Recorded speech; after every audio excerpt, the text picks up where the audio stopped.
Good day, everyone. Today, I will be discussing the recently signed law, which is the Republic Act number 11313, known as the Safe Spaces Act or the Bawal Bastos Act. On April 17, 2019, the Safe Spaces Act was signed into law with the aim of ensuring equality, security, and safety of every individual in both private and public spaces, including online and in workplaces. Public spaces include streets, public parks, schools, buildings, malls, bars, restaurants, transportation terminals, public markets, government offices, public utility vehicles or PUVs, as well as private vehicles covered by app-based transport network services, and other recreational spaces such as, but not limited to, cinema halls, theaters, and spas. The Safe Spaces Act also defines catcalling and stalking. Catcalling refers to unwanted remarks directed at a person, commonly done in the form of wolf whistling and misogynistic, transphobic, homophobic, and sexist slurs. On the other hand, stalking pertains to conduct directed at a person involving the repeated visual or physical proximity, non-consensual communication, or a combination thereof that will likely cause a person to fear for one's own safety or the safety of others, or to suffer emotional distress. Since we already have the Anti-Sexual Harassment Act, why do we still need the Safe Spaces Act? The Safe Spaces Act expands the 1995 Anti-Sexual Harassment Act. Formerly, sexual harassment was only punished when committed by someone who has authority, influence, or moral ascendancy over the victim. Under the Safe Space Act, acts committed between peers, by a subordinate to a superior officer, by a student to a teacher, or by a trainee to a trainer are now covered as punishable sexual harassment. Safe Spaces Act is also broadening the crime of sexual harassment in the workplace to include the following: any act involving any unwelcome sexual advances, requests, or demands for sexual favors, or any act of a sexual nature, whether done verbally, physically, or through the use of technology, that has or could have a detrimental effect on the conditions of an individual's employment, job performance, or opportunities. Any conduct of a sexual nature or any other conduct based on sex affecting the dignity of a person, which is unwelcome, unreasonable, and offensive to the recipient. Any conduct that is unwelcome and pervasive and creates an intimidating, hostile, or humiliating environment for the recipient. In general, a violation of the Safe Spaces Act can be committed in streets and public spaces mentioned. Now, I'm going to show you the specific acts and their corresponding penalties. First is wolf whistling, catcalling, leering, and intrusive gazing, cursing, misogynistic, transphobic, homophobic, and sexist slurs, unwanted comments on one's appearance, persistent telling of sexual jokes, and any statement that has made an invasion on a person's personal space or threatens the person's sense of personal safety. The corresponding penalties are flashed on the screen. Second, making offensive body gestures at someone and exposing private parts for the sexual gratification of the perpetrator with the effect of demeaning, harassing, threatening, or intimidating the offended party, including flashing of private parts, public masturbation, groping, and similar lewd actions. The corresponding penalties are flashed on the screen. Third is stalking, touching, pinching, or brushing against the body of the offended person, or any touching, pinching, or brushing against the genitalia, face, arms, groin, breasts, inner thighs, face, buttocks, or any other part of the victim's body. Apart from these, the Safe Spaces Act also recognizes gender-based online sexual harassment. It is defined as any online conduct targeted at a particular person that causes or is likely to cause another mental, emotional, or psychological distress and fear of personal safety. These sexual harassment acts include unwanted sexual remarks and comments, threats, uploading or sharing one's photos without consent, video and audio recording, cyberstalking, and online identity theft. If any act considered as gender-based online sexual harassment is committed, such individual will be penalized with imprisonment, prison correctional in its medium period, with a fine ranging from 100,000 pesos to 500,000 pesos. For the qualified gender-based streets, public spaces, and online sexual harassment, the penalty next higher in degree will be applied in the following cases. First, if the act takes place in a common carrier or PUV, including but not limited to jeepneys, taxis, tricycles, or app-based transport network vehicle services, where the perpetrator is the driver of the vehicle and the offended party is the passenger. Second, if the offended party is a minor, a senior citizen, or a person with a disability or PWD, or a breastfeeding mother nursing her child. Third, if the offended party is diagnosed with a mental problem tending to impair consent. Fourth, if the perpetrator is a member of the uniformed services such as the PNP and the Armed Forces of the Philippines or AFP, and the act was perpetrated while the perpetrator was in uniform. And lastly, if the act takes place in the premises of the government agency offering frontline services to the public, and the perpetrator is a government employee. Local government units or LGUs bear the primary responsibility in enforcing the provisions on gender-based streets and public spaces sexual harassment. LGUs have the duty to pass on an ordinance that shall implement the Safe Spaces Act, disseminate or post in conspicuous places a copy of the law and the corresponding ordinance, provide measures to prevent gender-based sexual harassment in educational institutions, such as information campaigns and anti-sexual harassment seminars, discourage and impose fines on acts of gender-based sexual harassment, create an anti-sexual harassment hotline, and coordinate with the Department of Local Government or DILG for the implementation of law.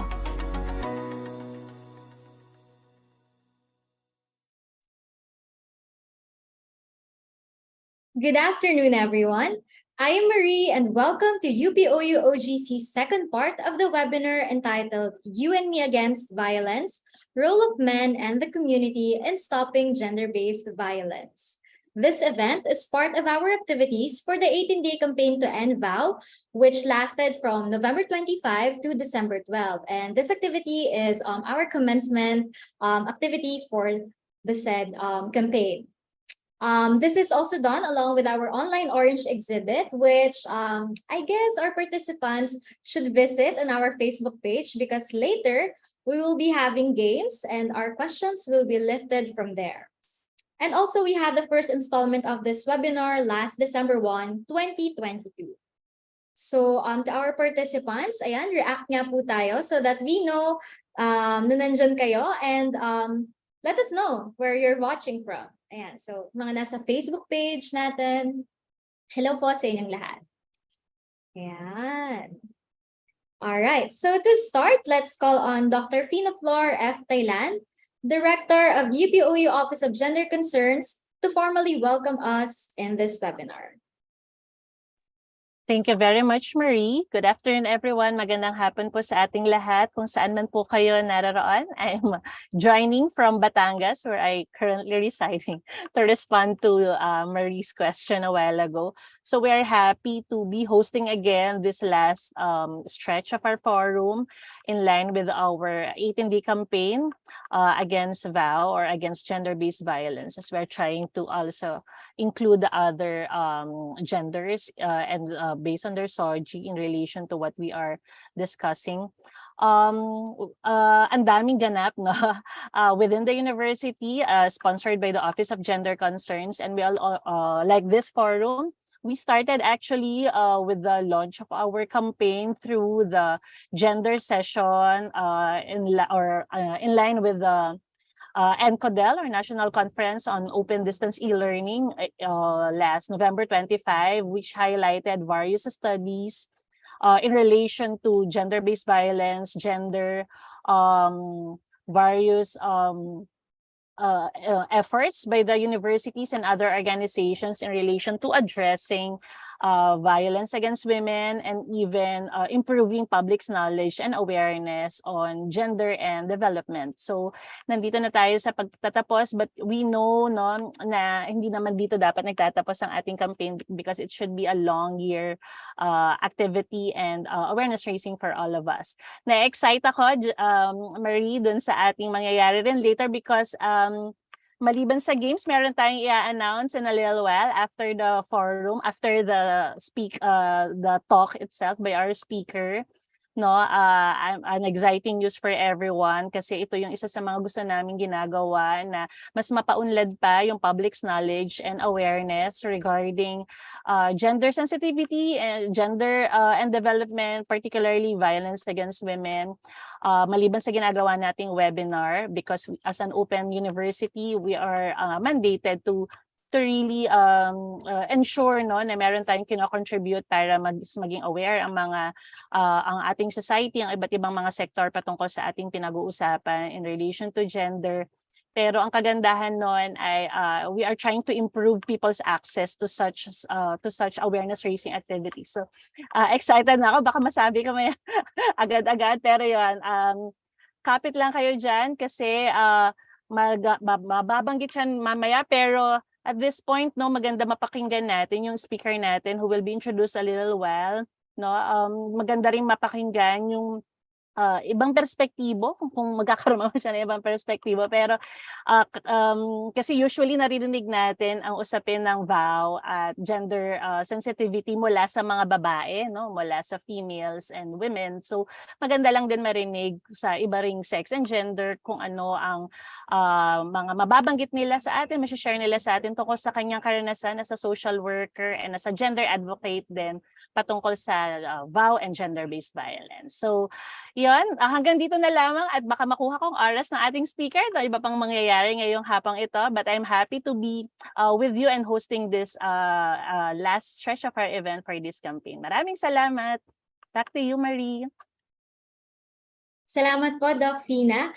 Ayan, so nasabi po ni Doc Fina na later we will be announcing something. So apart from the games, abangan niyo din po yan. Stay tuned. All right.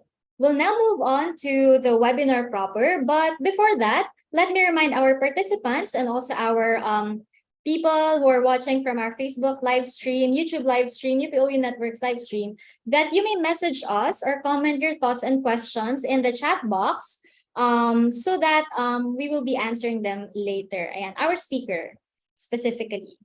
So with that, let me formally introduce our resource speaker this afternoon. Our speaker has been in the social work field for more than a decade. He earned his bachelor's degree of BS Social Work cum laude at Mindanao State University and his graduate studies of Master of Social Work here at UP Open University. He is currently a Social Welfare Officer 3 at the Department of Social Welfare and Development Field Office Region 7.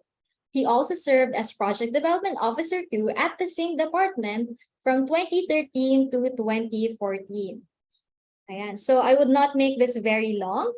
Everyone, I am honored to introduce Assistant Professor Lloyd Lindell P. Simporios. Hello! Thank you, Ms. Jelay, for the kind words. Siguro lang, may konting lang dun. Hindi ako currently Social Welfare Officer 3 kasi nag-transfer na nga from DSWD. Okay. Unang-una, salamat UPOU, to the Office of Gender Concern, to Director Fina for the invitation, no, para makapag-share ng mga advocacy natin. Okay, hindi na natin patatagalin. Let me just share my screen.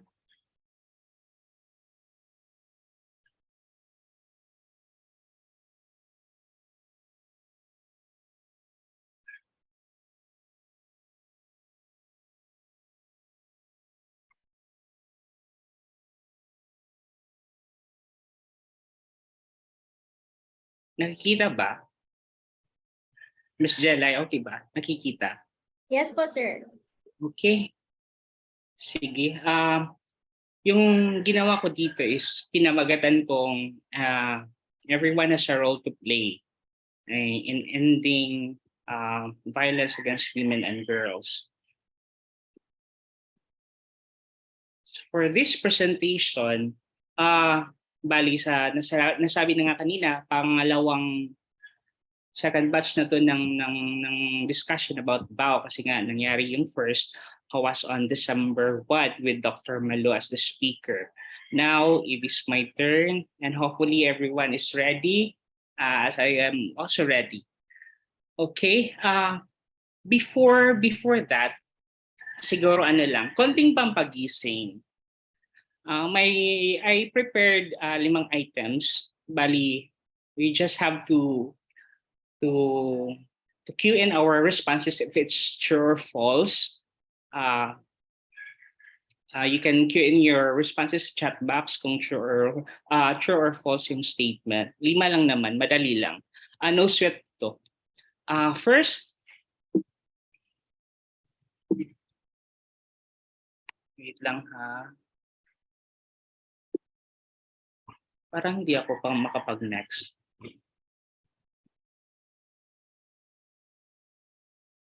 Hello? Okay na? Okay. Men are more knowledgeable than women. So you can type in your responses sa chat box. About dito, men are more knowledgeable than women. Siguro wala namang magkakamali dito, no? Let's see, anong mga responses natin dyan? Basically, this is a false statement simply because wala namang, no one is being made knowledgeable over another when it comes to gender. So every one of us has the capacity to do and to be. So if given the right chance, the right opportunity to develop our own potential as a person, then we could be anybody could be as knowledgeable as others. So false to. Pangalawa, sorry, bumalik. Yan.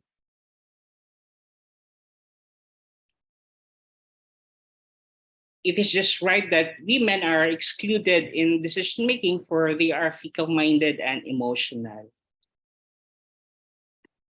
Tama ba to? Is it true or false? Sana walang magkamali. The same lang din yung sagot. It's a false statement.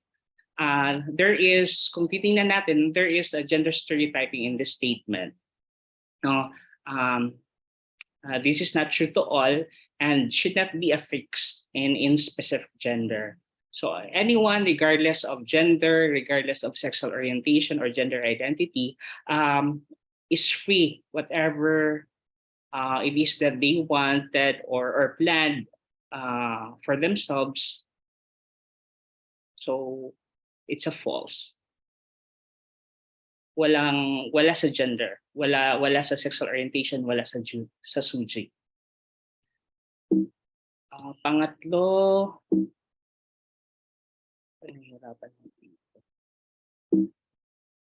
ayaw mag-move.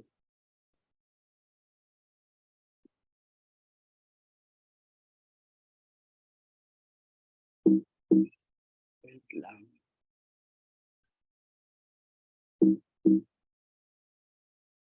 Yan. Women should stay at home and do the domestic work. Men are breadwinners and should provide for their family's needs. Women should stay at home and do the domestic work.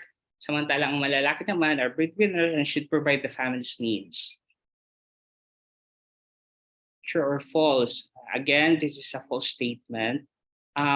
Kung titingnan natin, this has something to do with the reproductive and productive works.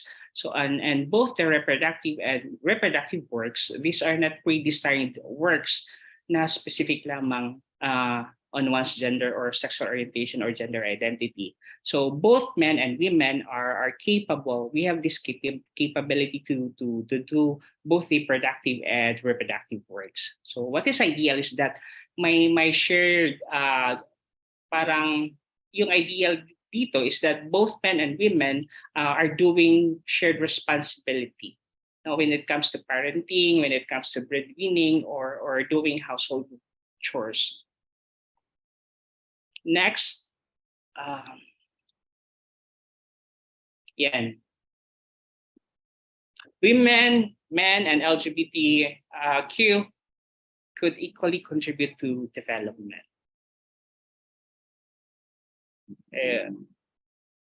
Bali, I'm making this parang yung iniisip ko dito while ginagawa to is para i-anchor din natin yung discussion natin dito.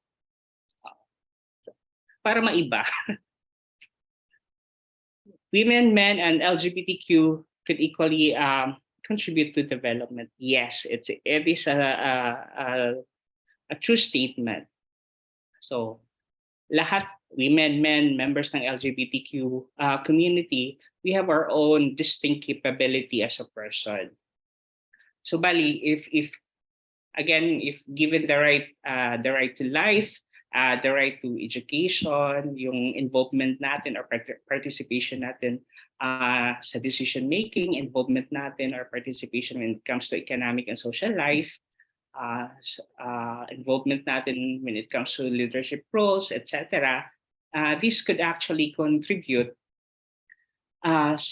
doon sa ating personal growth as a personal growth, and this leads to being productive in the family, in the community, and as a society as a whole. So therefore, everyone could actually contribute to development.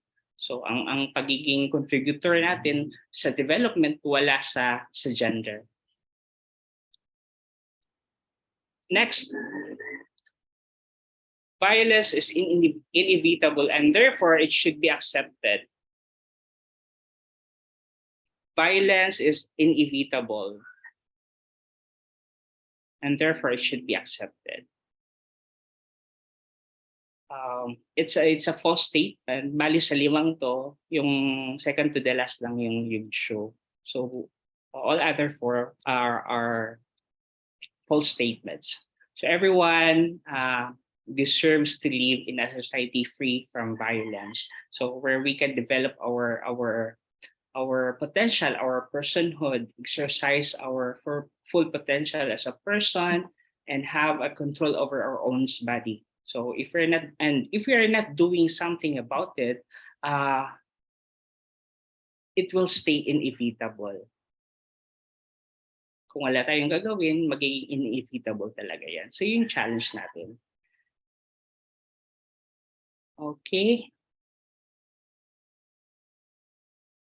Now, balikan ko lang, although na-mention na to with the previous discussion by Dr. Malu about the definition ng violence against women, but just very quickly, let us define, balikan natin yung definition ng violence against women. As defined, it is an act of gender-based violence na nagre-result or is likely to result to physical, sexual, or psychological harm or suffering ng mga kababaihan. And that includes threats of such acts, coercion, arbitrary deprivation ng liberty, whether occurring in public or in private life. Now, baka may mag-question, just in case, kung ano ba talaga yung factor, why is there an existence, why nag-exist ang violence against women. So, balik to answer that, just in case, there is a single factor that can actually explain gender-based violence in our societies. So it is a myriad of factors, and myriad of factors, and the interplay of these factors lies at the root of the problem. So meron dyan yung tinatawag natin na cultural factors, legal, economic, as well as political factors. Example sa cultural, meron dyan yung tinatawag natin na system of patriarchy ng society natin, the gender stereotypes, and as well as prejudice, yung toxic masculinity, pati yung family sphere as private and under male authority, part siya ng culture factor. So walang we cannot pinpoint a single reason kung bakit merong vow. It's a myriad of factors. Okay. Dito naman sa legal remedies for VAUSI victim survivors, isa sa mga services siguro na pwedeng ma-avail is ng mga victim survivors of violence against women is yung tinatawag natin na protection order. We have three. Basically, we have three, yung tinatawag na barangay protection order. Ang nag-i-issue nito is yung barangay captain, or in his absence, yung barangay kagawad. Yung effectivity is 15 days within the barangay lang. Tapos yung temporary protection order, this is issued by the court, same with permanent protection order. But temporary protection order would only last, yung effectivity niya is only for 30 days. And pwede kahit saan sa bansa. And the permanent protection order, permanent nga. But this can be revoked kung ang mismong nag-request nito ay mag-request din siya na i-revoke. So walang limit sa effectivity ang sa permanent protection order. Okay. Dito, VAUSI is a public crime, and this could be persecuted if any citizen having the personal knowledge of it could file a claim or pwedeng mag-file ng claim. Now, what if like hindi naka-file? May tinatawag diyan na prescriptive period. Ang date of reference diyan is the date of the occurrence ng sinasabi nating violence against women. So for economic as well as physical violence, ang prescriptive period dyan is 20 years. For psychological as well as sexual violence, the prescriptive period is 10 years. So bali, pag sinasabi nating prescriptive period, yung length of time kung saan pwedeng an action must be filed before it is completely barred.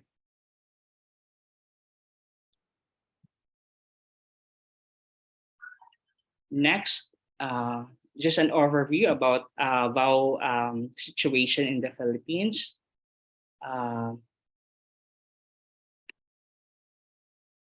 1 in 4 women na nag-edad may edad na 15 to 49 ay may experience ng physical, emotional violence by their husband or partner. And only 34% of those na may experience ng violence ang nagsisik ng assistance from authorities. So parang ano siya, parang maka-question natin bakit hindi lahat. So may mga elemento din or factors na dapat nating tingnan kung bakit.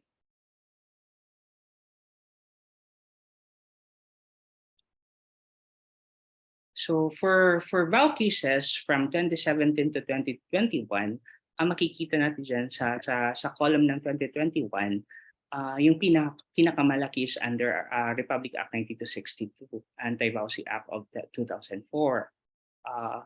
Please note that these cases, ito yung mga reported. Pwedeng mas mataas to, only lang hindi nagre-report. Ganon kadami. I have this like a friend who happened to be working in a certain LGU in Region 7, specifically in Cebu Province. Pinatawag siya ng like he's also a social worker. Pinatawag siya ng yung parang pumunta yung mga like top management ng DepEd Region 7 dun sa mismong locality nila, munisipyo nila, kasi nga dahil sa dami ng mga reported cases related to violence involving mga like dito mga guro mismo. So pwede nating sabihin na madami siya, but on the good side, madami because nagiging mas aware yung mga tao. So parang sa unti-unti na piecemeal manner, mas nawawala yung takot nila para mag-report. Kasi yung nangyari hindi lang naman during sa time niya. May mga cases na nangyayari even before pa na napunta yung kaibigan ko, yung kakilala kong social worker doon sa munisipyo na yun. Now, question is it really our roles to stop violence? Isn't it sometimes a private or cultural matter? No, kasi parang may may usapin diyan eh. Yung cultural relativism at saka the universality of human rights. Pumapasok dyan. So, is it really our role? So sa unang tanong, is it really our role to stop violence? Yes, it is our role to stop violence. Everyone has a role to play in stopping violence against women. So any act that somehow violates the human rights of a woman is always wrong. It is it is unconstitutional. So pagdating sa usaping culture, tradition, and beliefs, so that somehow support or condone these acts of violence against women, this should never be used as an excuse or justification. Doon naman sa usaping violence as a private matter, ginagamit din siya in a way as an excuse. So dahil ginagamit siya as an excuse, parang may element ng silence na nangyayari. And because of that elements of silence, this in a way allows the violence to thrive na magpatuloy. Sa usaping culture, diversity in culture, in tradition or in beliefs, wala namang masama yun eh. Walang masama doon. In fact, this should be embraced and celebrated, but only if it doesn't lead to further abuse on the women's rights, as well as the denial of their rights. Doon pumapasok yung problema. Walang masama sa diversity ng culture, pero as long as it leads to abuse of human rights ng mga kababaihan, or nadidinay yung rights nila because of certain culture practices, dun yung problema. Now dito, why there is a need? Why is there a need for us to involve men? Sabi nga ni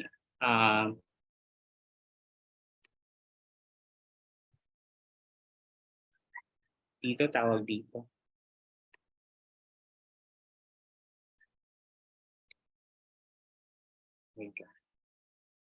Ni Mr. Hindi ko makita sa presentation ko. Sabi niya, men and boys can be barriers to gender equality, but we men and boys can also be critical contributors to the empowerment of women and girls. So yung attitudes ng men as well as actions matter given the kind of roles that we play in the society as father, as partners, as peers or community leaders within the private and public spheres of the lives of women and girls. So gusto ko lang i-share yan. Also, I want to point out that in working with men or boys, there is a need. It is an imperative to create safe spaces also for them in discussing gender inequality, hindi lang sa mga babae, as well as violence against women and girls. So we have to ask them also about their needs and how best it is for us to actually communicate with and engage with young men and boys. Also, it can be a good experience for men and boys to challenge gender stereotypes. That somehow put women and girls in an inferior roles or position, because it allows them to develop more positive and respectful concepts about what it is really to be a man.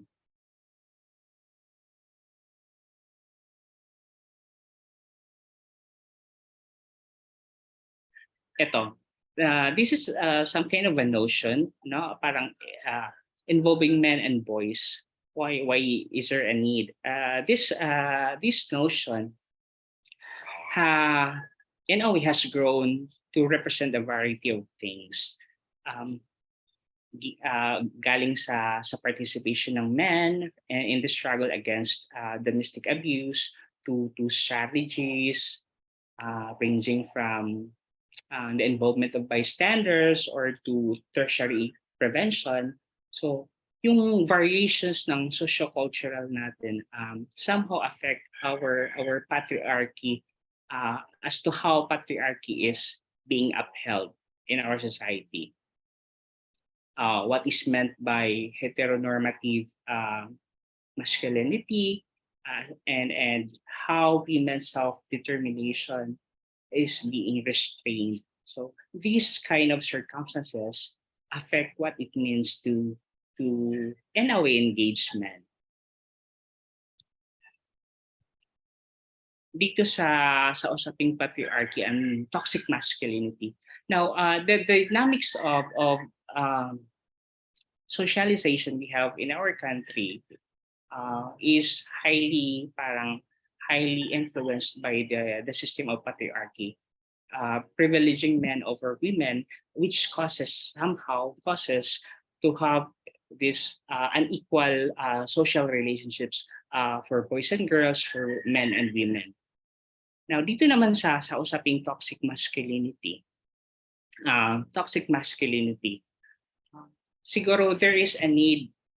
We have to have clear understanding between masculinity at saka toxic masculinity because these are two different things. Pag sinasabi natin masculinity,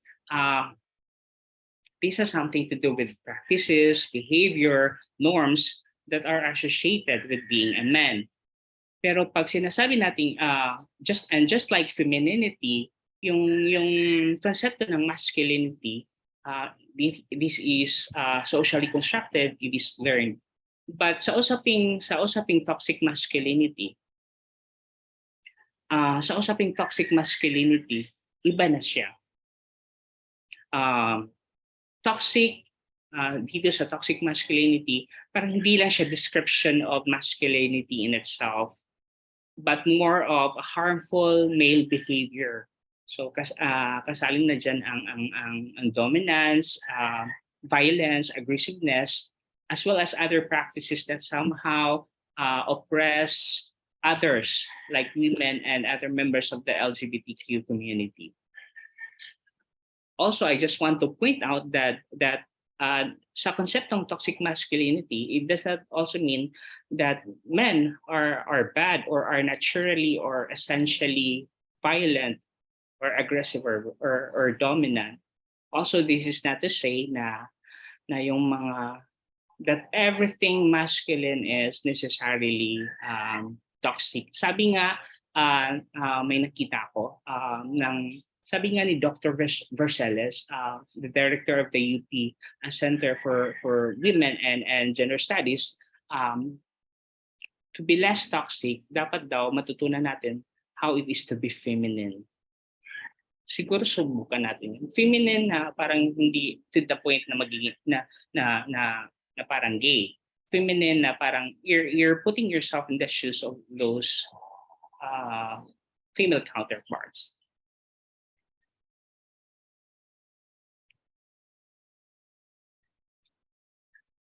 Okay.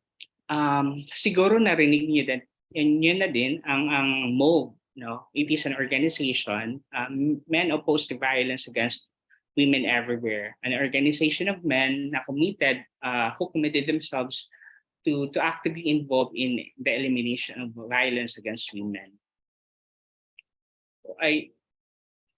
Bihira pa lang akong, like, hindi pa ganun kadami yung membro nito ay as far as my orientation is concerned, hindi pa ganun kadami.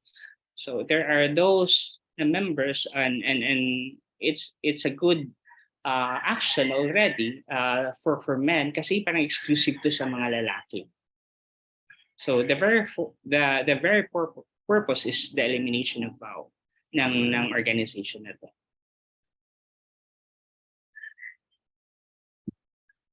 Okay. Sabi nga, ending violence against women is everyone's business. And as a social worker, as an advocate, here are some like ways as to how we can make a difference safely and impactfully. One, listen to and believe survivors. Anong ibig sabihin nito? By the way, bakit sinasabi natin survivors or survivors of violence? Kasi pwede naman natin sabihin na victims, but parang may positive side pag sinasabi natin survivors of violence or victim survivors. Kasi kung pareho siya ng meaning with the victim, pero somehow it implies resiliency. Yung pag sinasabi nating survivors of violence or victim survivors. Ma-point out ko lang. Why is there a need for us to actually listen to and believe survivors? So, kasi when a woman tells her story of abuse, of violence, she is actually taking the first step towards breaking as to how she can break the cycle of abuse, of violence. So, and it is up to us to actually provide ng safe spaces that she requires for her to speak up and be heard.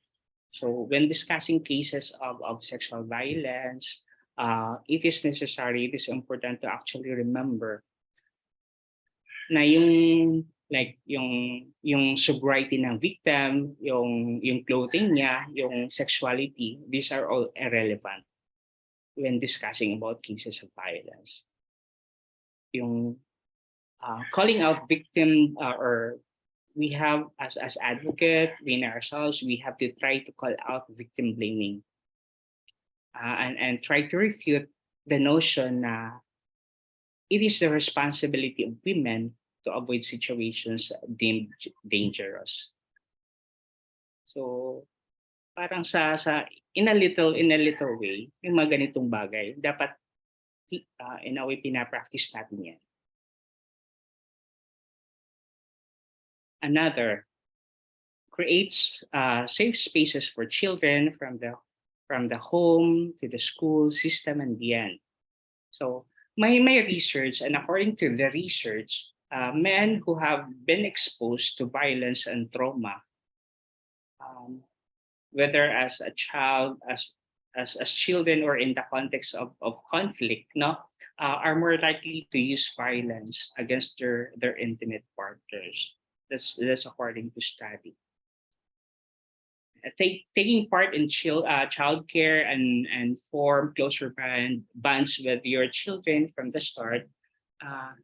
Still, according to research, sinasabi din na ang involvement ng mga kalalakihan in care work can actually benefit the children, the women, and as well as men themselves. So, and this can reduce actually the rate of men in engaging violence against women. Involvement in care work. Okay, next is remove obstacles that prevent women from advancing economically and into leadership roles. Sinasabi, still in the study, sinasabi that women who are like empowered economically, they feel more secure to be able to disclose.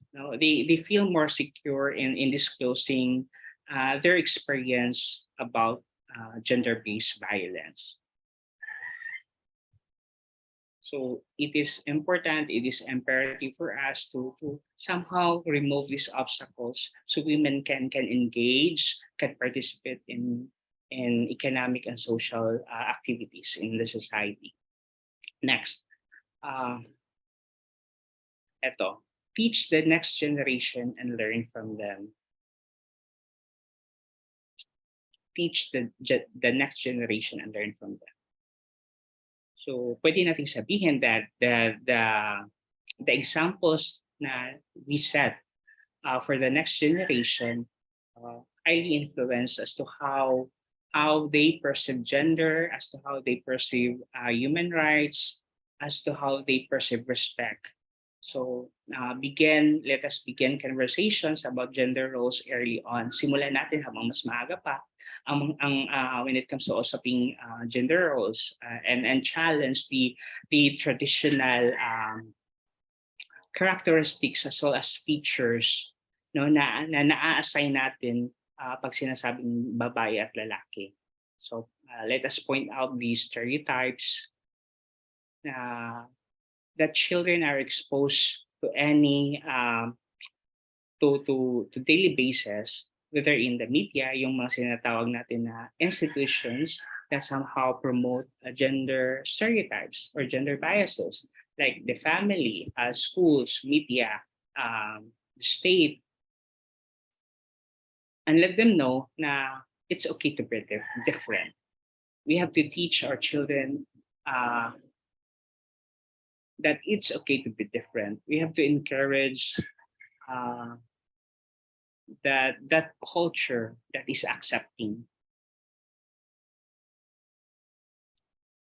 Also, it is I would like to believe that it would be much better to talk with boys and girls about consent. So like bodily autonomy and accountability, and this would and create like a better future for everyone by equipping these young advocates early on with information and educating them on women's rights.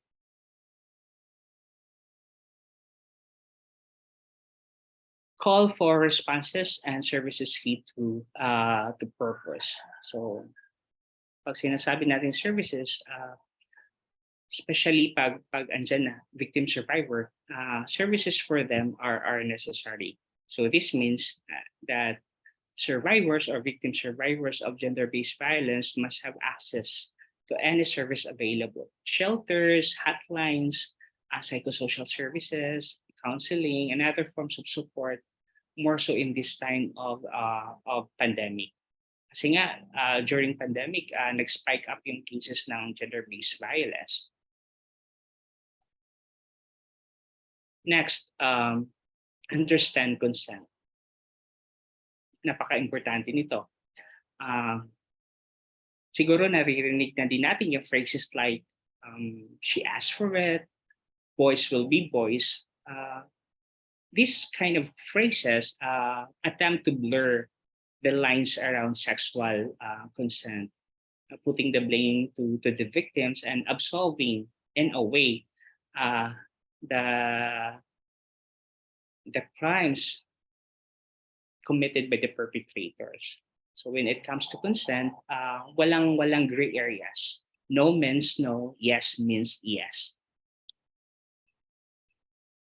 Next, learn the sign of abuse and how you can help. There are learning the signs of abuse. There are numerous types of abuse, pwedeng physical, sexual, psychological, emotional, economic abuse, all of which may mga serious physical and emotional consequences doon sa biktima. And if you are concerned about a friend, or someone who is experiencing violence, or someone who feels unsafe being around someone, it is critical for us to learn these signs of abuse and learn how to help them in finding safety and support. So bali, we have to advocate that if we believe someone is abusing someone, there is always help available, that they are not alone.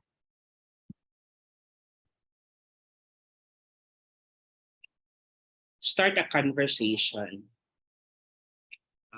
Yung cases ng the prevalence of violence against women and girls, masasabi natin it's a long-standing violation of human rights. Since time immemorial, It is pervasive, andyan na siya, but it doesn't mean that it is unavoidable unless we remain silent. Let us show our support for survivors and our position in the fight for women's rights. Dito, standing against rape culture. Sinasabi na the first step in eradicating the culture of rape is actually to name it. Pangalanan natin. So every day we have this opportunity, we have the chance to actually examine our actions and beliefs for biases that in a way allows rape culture to thrive, to continue. Let us consider, dapat makonsider natin yung mga yung as to how we define masculinity and femininity, as well as how our own biases and stereotypes affect us. Kaya nga napaka-importante na to educate ourselves about these things. Kasi ang dami nating matutunan. We cannot give what we did not have, sabi niya. We can all take action to combat rape culture from our attitudes toward gender identities. So simula natin dyan to the policies we support in our communities. From micro to meso to macro. Sa sarili natin hanggang sa society natin, then dun sa policies that we have, to the existing policies that we have in our community. Okay, dito, get involved in supporting women's organization. Tanong dyan is paano? This could be in the form of campaigns. Campaigns na yung aim is mag-raise ng awareness, public awareness, as well as increasing political will. As well, kasali na din ang resources in preventing and ending all forms of violence against women and girls. No, get involved.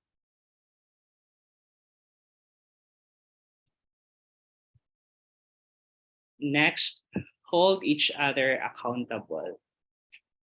Hold each other accountable. Example, may mga sexual harassment sa workplace, sinasabi natin, or in any public places. This is one of the numerous ways na nagmamanifest ang violence. So call it out.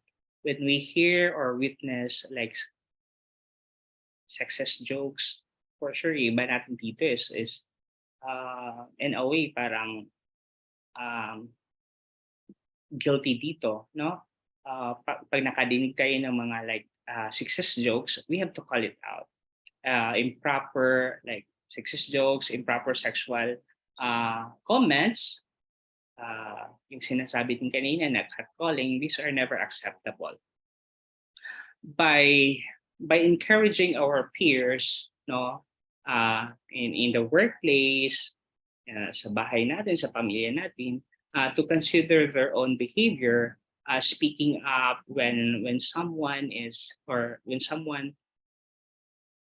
already crosses the line, or asking for help. If we don't feel comfortable, we can make a safer environment for everyone. Kailangan lang natin simulan. Know the data and demand more of it. Know the data. Anong kinalaman dito? Sinasabi na to effectively combat gender-based violence, dapat alam natin yung issue. Yung data collection, relevant data collection is key siya para sa implementation ng successful prevention measures, as well as providing survivors with the right or appropriate support. Sa panahon ng COVID-19, nag-spike up ang gender GBV cases, and the gaps there has become more glaring than ever.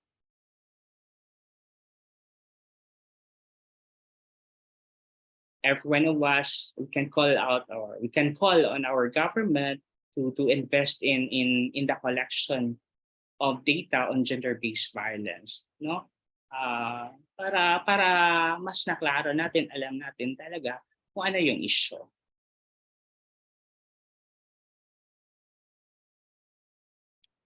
Parang nalalapit na akong matapos dito. So for the synthesis, each of us has the power to set precedents new that will get us started. Sinasabi din na gender inequality and discrimination is the root cause. At the same time, consequential violence against girls and women.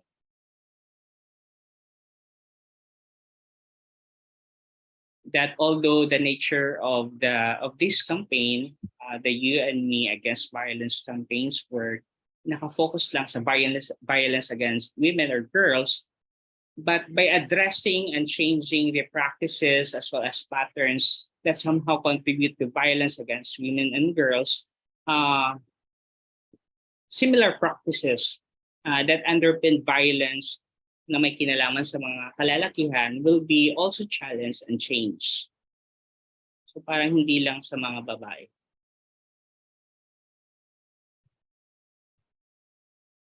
Now, to end, let me share this aphorism from Atticus Finch. I got this from the movie On the Basis of Sex. It was a story about Ruth Bader Ginsburg. So parang panglimang beses ko na yung napanood ng movie na yan. And I got this from there. Simply because we were leaked 1,000 years before we started, is no reason for us not to try to win. Not to try to win in fighting violence against women. It doesn't mean na nandyan pa yan, nag-i-exist pa yan, prevalent pa rin ang cases ng violence against women. It is no reason for us not to try our best effort to try to win against it. So I think that's my end. That's the end of my presentation. Maraming salamat. I hope di ako lumagpas sa oras, Ms. Jilay. Ayan. Sakto lang po, sir. Salamat po for an elaborate and insightful discussion, Sir Lloyd. Before we proceed to our Q&A, magkakaroon po muna tayo ng game. Ayan. So, kung kanina may pa-game si Sir Lloyd, kami din. May pa-true or false siya. Siyempre tayo din. Alright. Nasaan na po yung ating mga participants? React po tayo.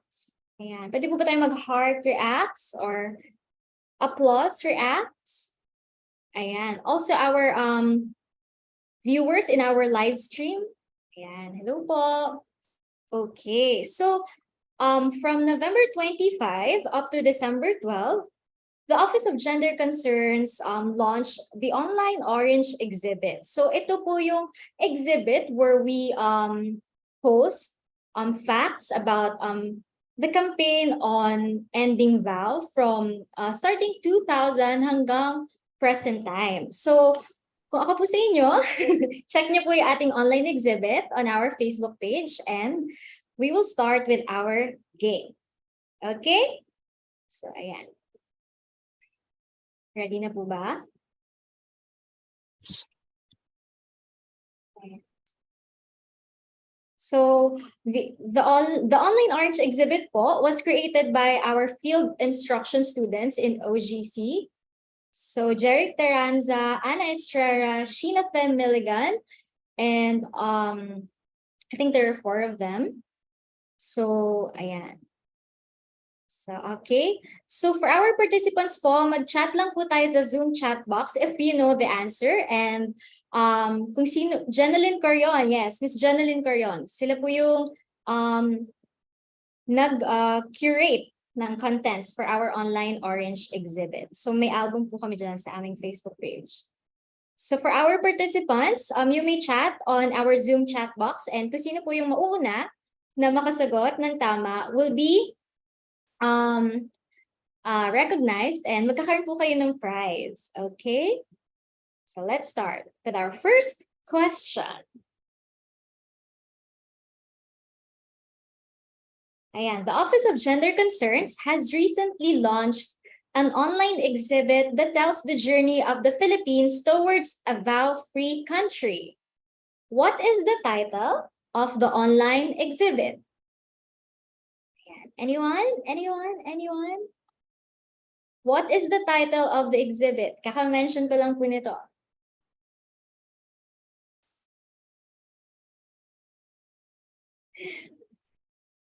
Ayan, meron na po tayong answer. The first person po na nakasagot was Miss Anne Medina. It's the online orange exhibit. Ayan. Next question. Ayan. In the Philippines, what is the government institution or commission that is the primary policy-making and coordinating body on women and gender equality concerns? Ayan, may clue. May clue tayo, pero dapat yung full name ng institution. I can give the initials, the acronym.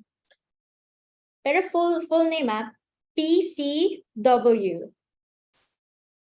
It is the primary policy-making and coordinating body on women and gender equality concerns. Ayan, may sumagot na po. So it's Philippine Commission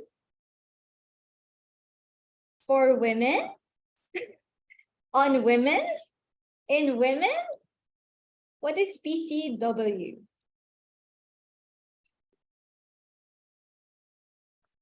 Okay, need po ng final answer.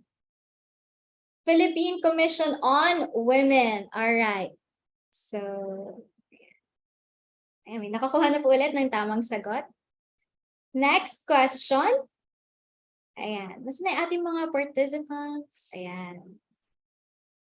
Ayan, ito. Who is the most common perpetrator of physical violence towards women? This is according to statistics po in the Philippines. Who is the most common perpetrator of physical violence towards women? Who do you think?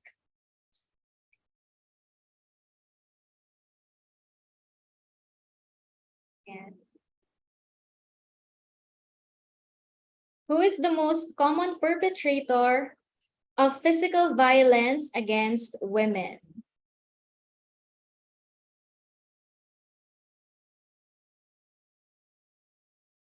Check na natin.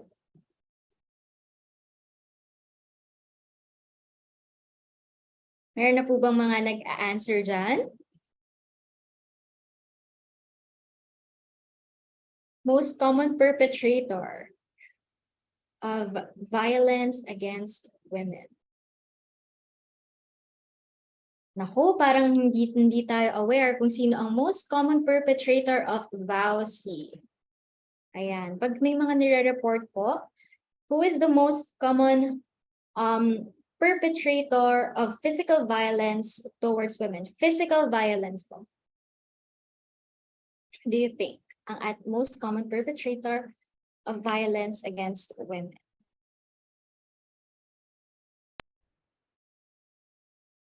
Ay, clue, okay. May nag-ask ng clue. Ang kailangan po namin sagot dito ay yung relationship of the woman to the perpetrator.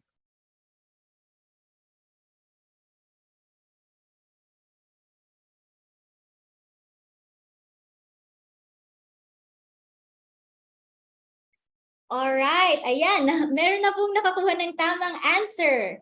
Si Miss Ana Cañas Llamas. Okay. Their husbands. Husbands po. Ang most common perpetrator.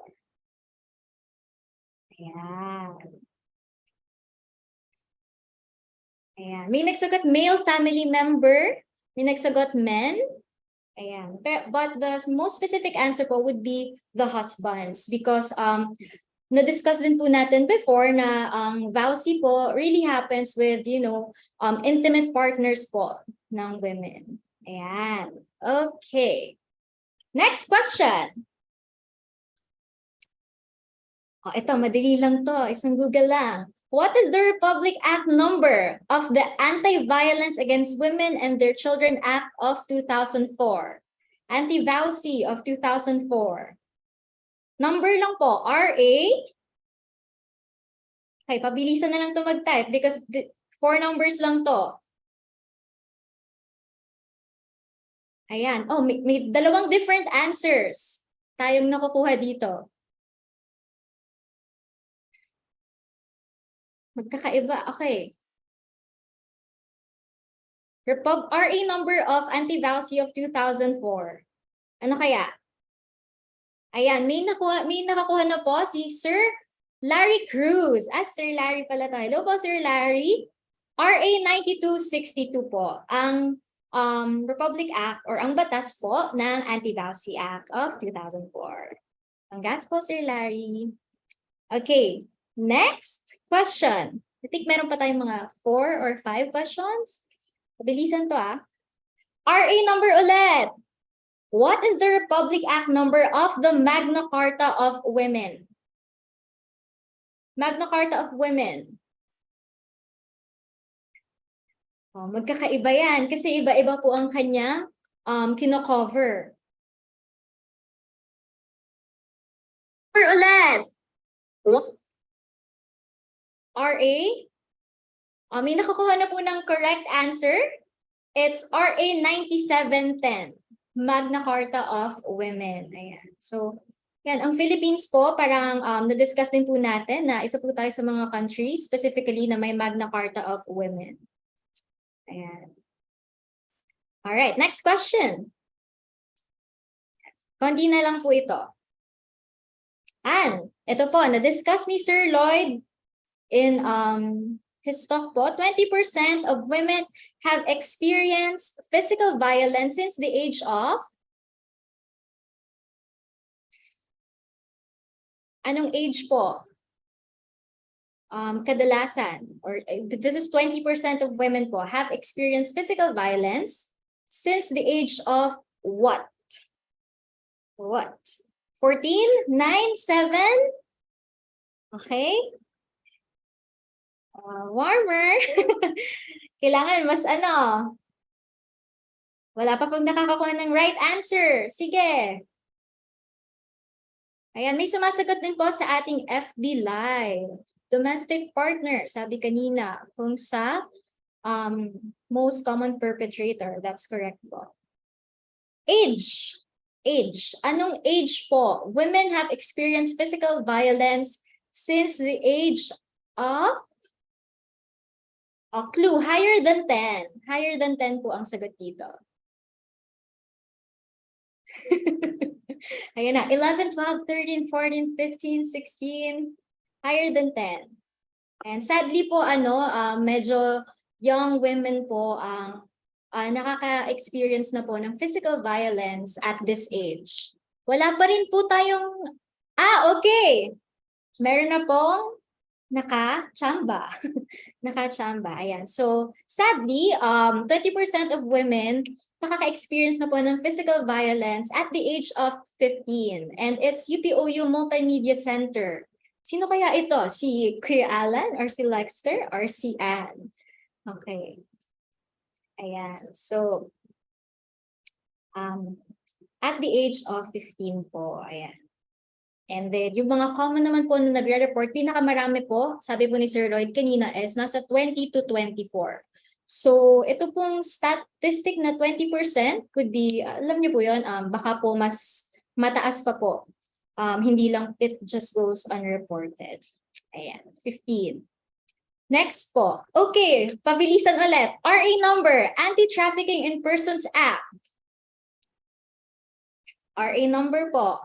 We have an Anti-Trafficking in Persons Act po. Kasama din po ito sa ating orange exhibit. RA number. Okay, iba-iba po na naman ang answer tayo dito. May 9208, 10364. Nakuha na po ba natin ang tamang sagot? Ayan. Okay, we have two correct answers po for this one. It's RA 9208, but it was also amended by RA 10364 in 2012. Okay, so doon po sa nakakuha ng dalawang correct answer. So nakakuha po ng dalawang correct answer, parehas po kayong may points. Next, or may prize. Okay. Let's go into the digital world. Ayan, cybercrime.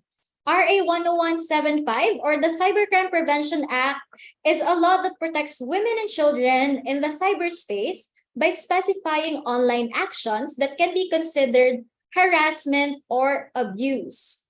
What date was the Cybercrime Prevention Bill signed into law? We are looking for the date, not just the year. Go. The date, not just the year, ha? Ayan. Sa ating pong nasa Facebook Live. Pag-games tayo.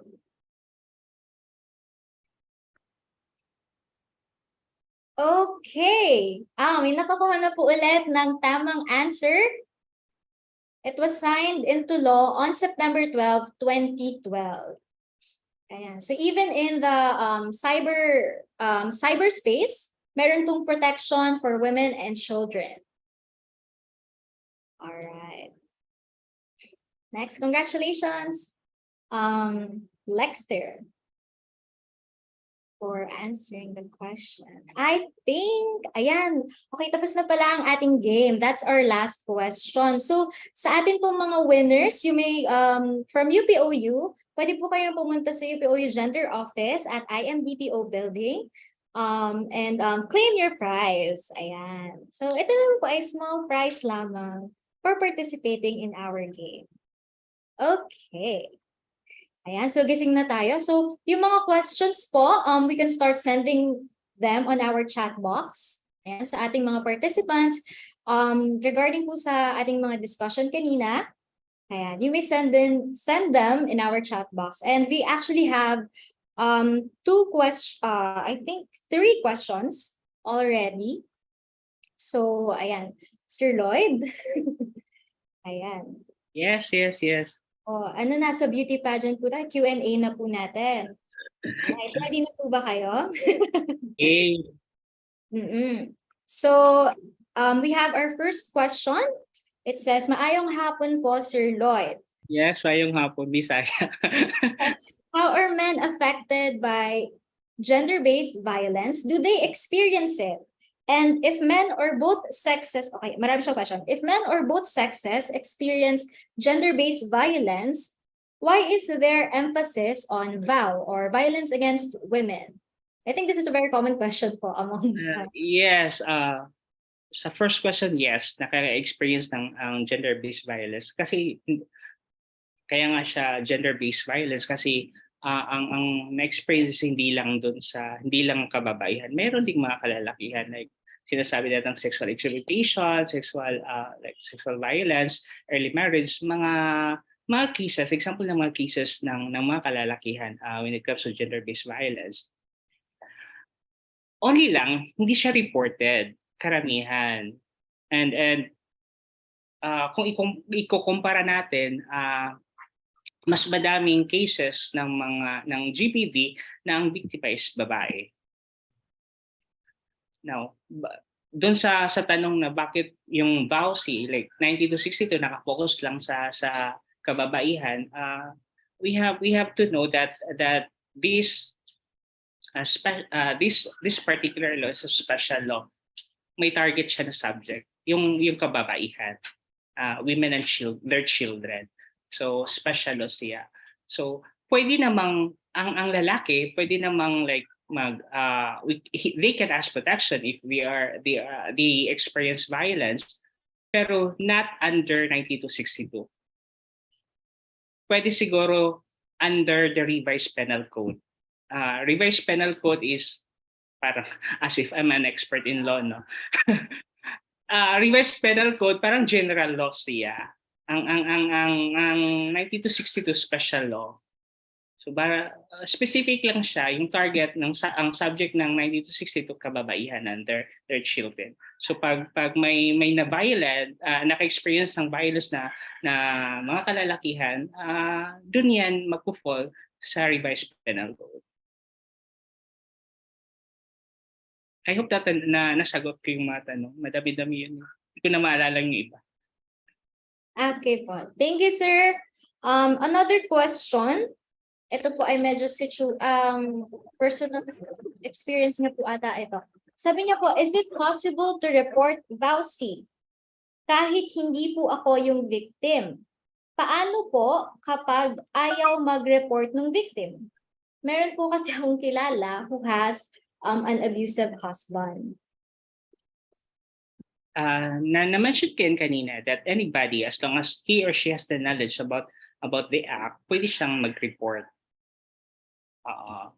Yun kung kaya, pwedeng i-report yan. So may prescriptive may nasabi ko din kanina na may prescriptive period naman when it comes to like physical and economic violence or abuse, may 20 years, but for sexual and psychological abuse, may 10 years. So within those number of years, pwedeng i-file yung complaint. Siguro si Doc Fina may ano diyan, may dagdag. Yes po, Doc Fina, sinasali na kita. Yeah, sige. Salamat, Sir Lloyd. Yan, tama. Yung mga binanggit ni Sir Lloyd, no, dagdagan ko na siguro. Yung sa unang question muna kanina, tama yung binanggit ni Sir Lloyd. Wala kasi tayong documentation on reports ng violation ng violence against men, ano. But that doesn't mean, even if sabaw, no, even yung reports naman, yung number of reported cases, I mean, ay hindi talaga usually reflective of the actual situation on the ground. Tapos nakakalungkot din, no, kasi kahit against men yung violence, nandun pa rin pervasive yung patriarchy, kasi even yung pag-manage ng reports, kasi may nakita tayong mga ilang documentations, even in national TV may pinalabas sa atin few years back, no, na may mga lumalabas na there are victim survivors of violence also, na domestic violence to, na men sila, pero hindi sila sineseryoso ng mga pinagre-reportan nila. So still, no, yung patriarchy also go against men pa rin, no. Pero yun, tas in the absence of a law, medyo may problema tayo doon, na particularly on violence against men, no. Pero tama yung binanggit ni Sir Lloyd, in the absence of a law, we can still draw from the Revised Penal Code, mga physical injury, siguro unjust vexation, no, yung mga at iba pa. Pero ang gusto ko mabanggit, during several trainings na meron tayo sa iba't ibang mga organizations, especially those with barangay vow desk, kasi required tayo na bawat barangay may vow desk. Sinasabi ko na i-encourage din at isulat, no, kahit hindi nire-require ng batas at ng DILG and DSWD na yung reporting for domestic violence against men, i-report din. Kasi sa totoo lang, dyan nagsimula ang reporting system at yung pagtingin na kailangan ng batas para sa kababaihan, para sa domestic violence or violence against women in general. No? Walang pumapansin, sinasabi dati, gaya nga binanggit ni Sir Lloyd, it's a private matter. Pero na nakita na dumadami yung nado-document na cases, napansin na ay marami na pala tayong cases na kailangan tugunan. So importante lang yung documentation na part. And then ayun, tapos syempre ano din, ano, maganda rin talaga na yun, yung prevention na part ay nandun, ginagawa pa rin natin. And then dun sa second question, ano na yung second question, bigla nalimutan. Sorry, Marie, ano na yung second question? Sorry. Sabi po dito, is it possible to report vowsy kahit hindi po ako yung victim? And paano po kapag ayaw mag-report ng victim? Tama. Si pang kilala who has an abusive husband. Yeah, sakto yung sagot ni Sir Lloyd kanina, kasi with the passage of a law, so considered na ang vowsy is a public crime, it's a crime. So ibig sabihin anyone who knows about the case can actually report.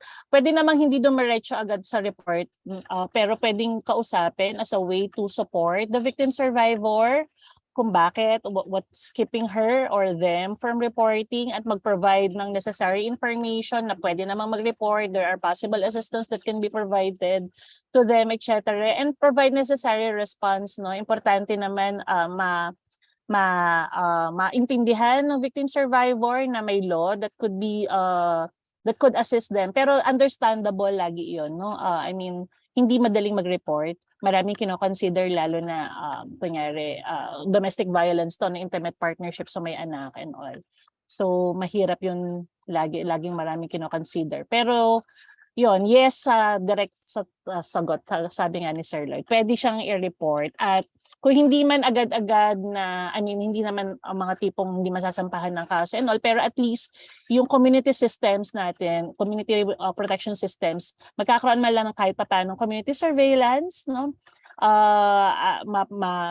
Masasabihan siguro yung alleged perpetrator kung ano mga possible, no, kasi may accountability din sila bilang implementing or implementors ng batas. So yun, hopefully mas marami tayong ma-encourage na mga tao na makapag-report din talaga, may not necessarily be the victim survivors themselves, pero yun, those who know yung mga ganitong vow or gender-based violence.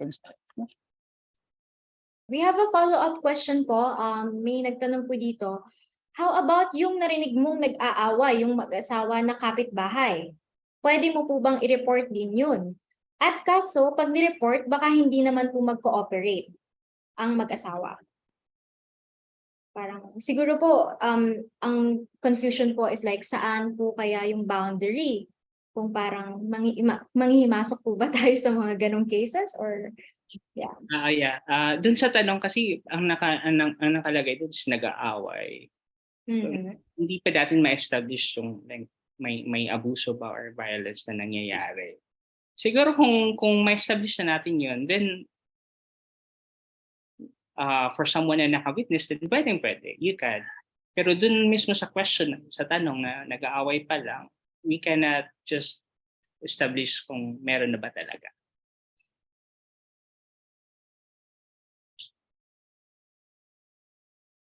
Okay.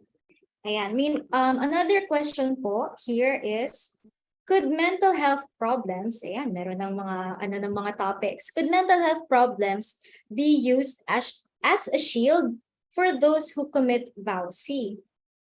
Kasi what if meron daw pong mental health problem and then nakapag-commit po ng violence or nagkaroon ng violent behavior?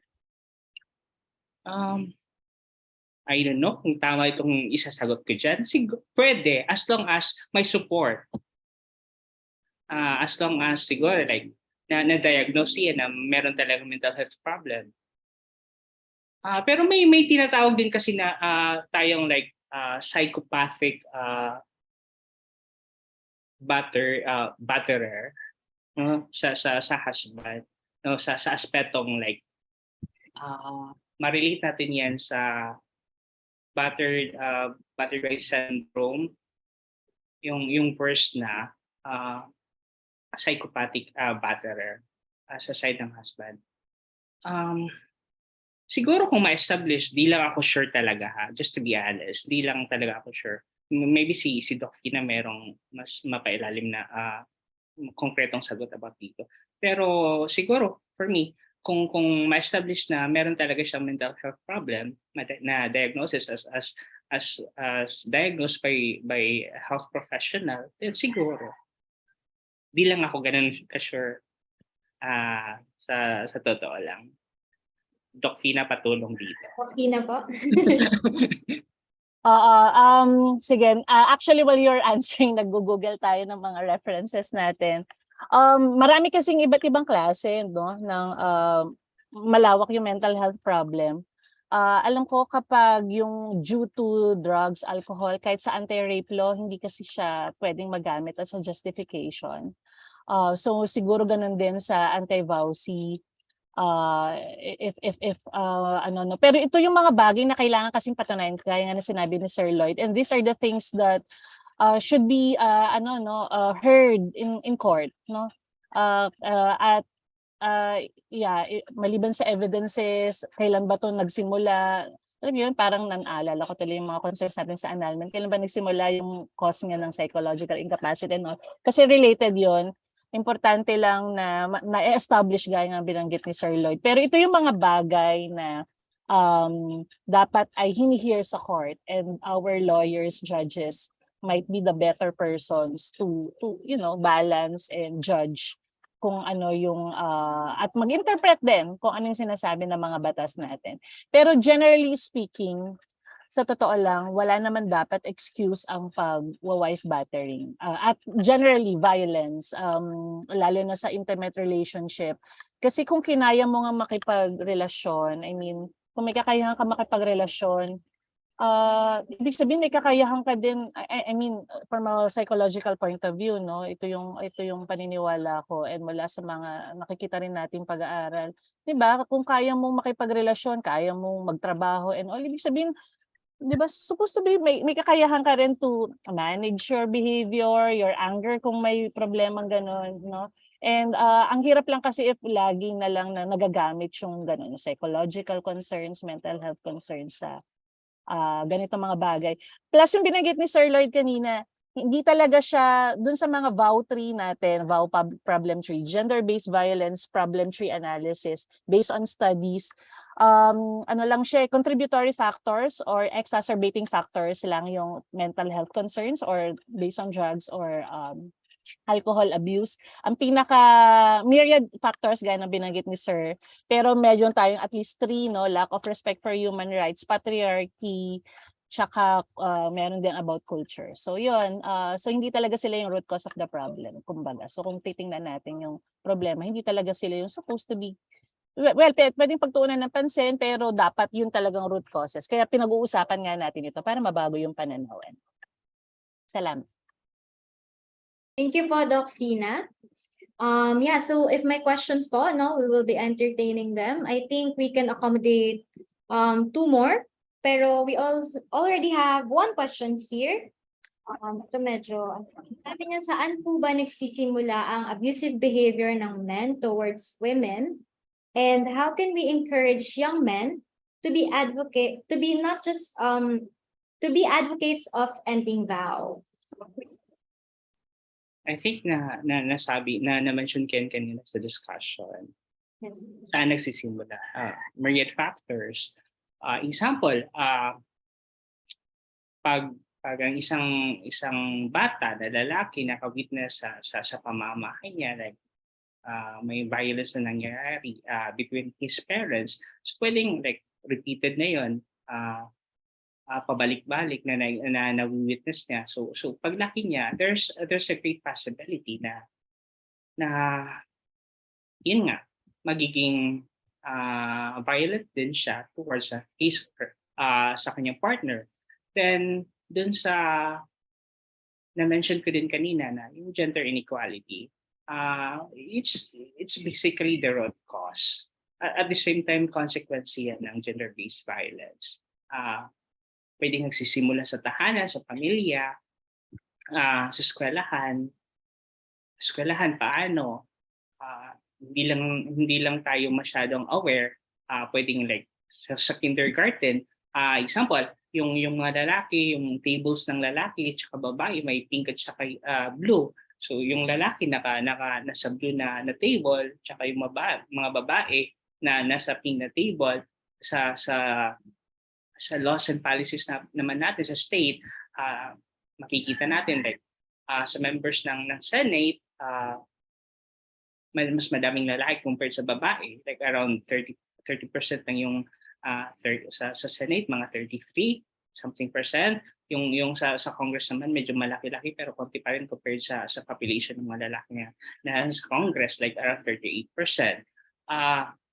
Sa media, no, yung mga nakikita natin, example, yung mga endorsement like inumin, nakatikim ka na ba ng 15 anyos, mga ganon. These are institutions that somehow promote gender stereotypes, gender biases. So hindi natin masyadong napapansin pero doon nagsisimula. Thank you. Yes, I think Doc Fina has something to say din po.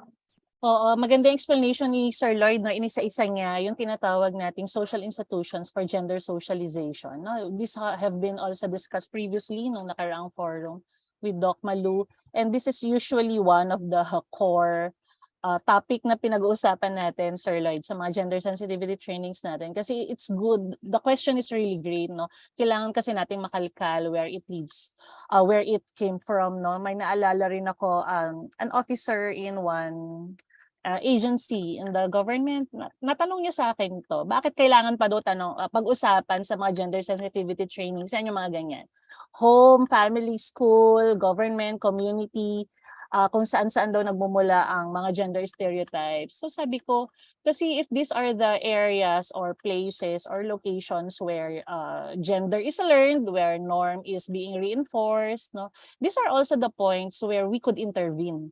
So kung nakikita natin na hindi masyado maganda yung mga ways of child rearing sa school, pangit ang mga example to, sorry, kasi hindi ko kina-characterize ang existing systems. Sinasabi ko lang, kung ang schools, for example, hindi ganun kaayos yung curriculum, nandun pa rin ang mga representations ng gender stereotypes sa community, prevalent pa din ang mga for example, ang catcalling and all.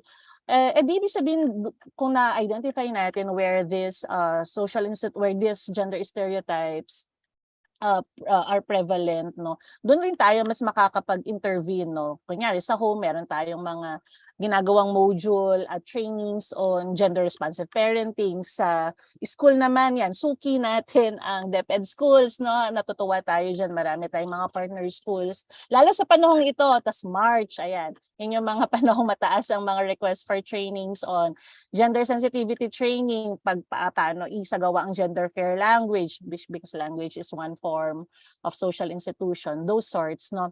Bakit natin laging pinag-uusapan ng gender stereotypes? Bakit sinasabi ni Sir Lloyd kanina about as simple as pink and blue? These are actually reflective and symbols ng mga mas malalalim na bagay. Meron kasing ibig sabihin sila, no, from the psychological point of view and sociological point of view as well. Kung sinabi mong blue, parang ang dating matapang, malakas, and if these are all aligned or relate to or refer to men, ibig sabihin ganun mo rin sila dapat tinitingnan, and they are expected by the society to behave as such. And on the other hand, if pink ang para sa babae and pink symbolize or reflect attractiveness, malamya, mabango, these also reflect how women is expected, is being seen by the society. At dyan nagsisimula actually yung paunti-unti, yung seeds na sinasabi natin na kung ganito yung tinturo natin sa mga, kahit bata pa lang, no, na ganito pala dapat ng mga lalaki, ganito pala dapat sa mga babae. Diba? Iyan yung mga seeds of pag-iisip tungkol sa violence. At pag lumawak ng lumawak, because violence happens when a certain person feels that they can do anything they want to over another person who they think is less powerful or should be submissive or should be under their control. Yun, violence happens. And that's actually a very logical discussion dun sa gender stereotypes, as simple as blue and pink. Sa totoo lang, if sineseryoso namin yan sa amin sa mga pagtitraining namin, kasi yun, doon yung mga seeds. Kaya kung pwedeng masimulan siya as early as mga bata pa, as how children are being reared hanggang sumalaki, tumanda sila sa school, etc. Ang dami kong sinabi, pasensya na, pero yeah. As always, laging ganado pag gender ang usapan, Sir Lloyd. Na. Sige, thank you. Ayan, napakalawak ng ating naging discussion. I think we don't have any more questions and our Q&A portion is already up. Time's up na po tayo. All right. So, I think that's the end of our Q&A. Maraming salamat po, Sir Lloyd, Doc Fina, and also to our participants, curious participants, for further deepening our understanding on the different facets of VOW. Marami tayong mga na-discuss, including mental health, mga laws, and yung kung hanggang saan ba tayo pwedeng makisali? Saan ba natapos at nagsisimula ang ating cooperation to end VAL? Ayan, thank you to everyone who sent in their questions and participated in this forum. Our evaluation forms are available in the link shown on your screens. So, answer na po tayo na ating evaluation form. When you answer the evaluation form, we will issue e-certificates and send them directly to the email you provided. So make sure that you input the correct email po in that form. Once again, maraming salamat po, Sir Lloyd Simporios, for your time this afternoon. Thank you po. Ayan. So to formally end our program, may I once call again on Dr. Thailand to present the certificate of appreciation to our speaker and for her closing remarks. Yan, okay. On behalf of the whole Office of Gender Concerns, we would like to thank Sir Lloyd. This is one of your first forum to serve as speaker. I think it's your first and we're happy to have you here. So mas marami pang mga gender advocacies natin. Syempre, we would like to mobilize our internal experts, no? Para hindi lang kami ni Marie tsaka ni Denise yung naririnig nyo. Yan, kaya kumukuha tayo ng mga iba pang mga speakers natin. And we're happy to have you here. Congratulations and maraming salamat, Sir Lloyd. Thank you po, Doc. And Marie, if I may, before I proceed with my closing remarks, can we have first the news that we would like to share to our participants? And yes, of course. Okay, so bago tayo matapos, let us watch this video. So, ayan, nakikita na ba natin? Very soon, OGC will be launching the GST or Gender Sensitivity Training MOOC. Okay, MOOC, Massive Online Open Courses. Ayan, this is a free online course open to everyone. So sa lahat po ng nanonood sa atin, maging student ka man, staff, government worker, everyone, this is free and available for you po. So if you are interested, stay tuned, follow us, and sign up na kayo for your model accounts. Ayan, so sa UPOU model po ito, we will be offering this GST MOOC soon, very soon. Yeah, next year, 2023. Yeah. So follow niyo din po kami sa aming Facebook page so that malalaman niyo po yung schedule ng offering of this course. Ayan. Thank you. Back to you, Doc Pina. Yan, maraming salamat Marie for that video presentation and a teaser ng ating matagal ding pinaplano at pinagpapagurang gender sensitivity training. And I would like to close our program having that kasi importante nga na we are true and reflect the activities that we do reflect the nature of Open University, of our university. So maliban sa webinars na karaniwan natin ginagawa every now and then, halos every month meron tayong mga webinars and forum, online forum katulad nito, katulad ng mga kinukuha natin mga speakers, both internal experts and even our external collaborators. Meron talaga tayong mga inahahandang mga free online courses din because we would like really to make our awareness raising and our educational programs more accessible, democratizing access kasi yung mantra ng UP Open University. So yun, finally we are now launching our massive open online course. Ang tawag namin dito sa UPOU ay model massive open distance e-learning course. Ayan. So hopefully maiano natin to kasi ni-schedule lang natin siya for early next year. Ayan. So paki-ano na lang po sa atin, follow niyo po ang aming social media platform, Office of Gender Concerns, at marami po diyan na mga tungkol sa mga batas, sa mga diniscuss ni Sir Lloyd and even ni Doc Malu last time patungkol sa differentiation ng mga basic concepts on gender, women empowerment, ayan, at kung paano tayo mas magkakaroon ng gender responsive environment. And yeah, that's it. No, I'm happy, and we in the office are very happy to be ending our 18-day campaign. And I think this will also be our last activity, the office activity for the year. Magkikita-kita po tayo next year ulit sa napakarami pang mga activities natin.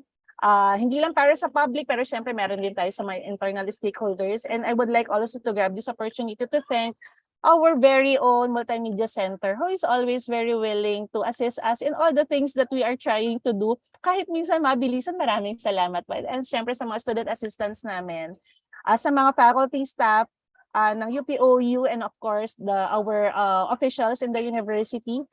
Maraming salamat po sa laging pagsuporta sa mga gender advocacies natin. And talaga namang sobra yung support na pinoprovide sa atin ng ating mga officials, no, through our gender focal point system, who the chairperson is our very own chancellor.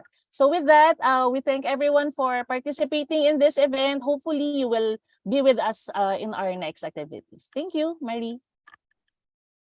Ayan. Thank you, Doc Tina. Once again, maraming salamat po for joining us today. Again, please like and follow UPOU Office of Gender Concerns on Facebook and visit our website at ogc.upou.edu.ph.